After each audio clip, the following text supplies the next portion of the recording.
आमची एक होडी पाण्यात बुडाली होती, ती काय भेटली नाही, त्यामुळे आम्ही नवीन होडी बनवण्याचा विचार केला. तर नमस्कार मंडळी, सकाळीपासून आमच्या इथं खूप पाऊस होता. रॉकी टेरेसवरती जाऊन पूर्ण भिजून आला, मग त्याला अगोदर पुसून घेतलं. पाऊस कमी झाल्यानंतर मी घरातून बाहेर आले, पूर्ण अंगण झाडून काढलं, जे काही कडूगवत उगवलं होतं ते उपटून साईडला फेकलं. वातावरण एवढं छान झालं होतं तर विचार केला की दाल खिचडी आणि चिकन फ्राय बनवावं.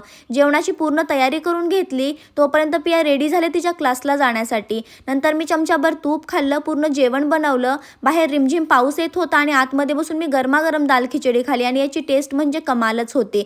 असं दुपारून धोधो पाऊस चालू झाला. मग मी आणि रॉकी गेलो आराम करायला. दुपारी 12 वाजता जे झोपलो, संध्याकाळी 5 वाजता उठलो.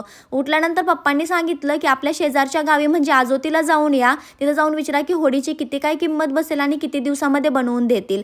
जाऊन पूर्ण होडीची माहिती घेतली आणि त्यांना सांगितलं की उद्या आम्ही तुम्हाला डबल भेटायला येऊ. तिथून आम्ही घरासाठी निघालो. येताना आम्ही चिंदादेवीमध्ये थांबलो, रॉकीसाठी चिकन पॅक केलं आणि घरी येऊन पोहोचलो. Thanks for watching.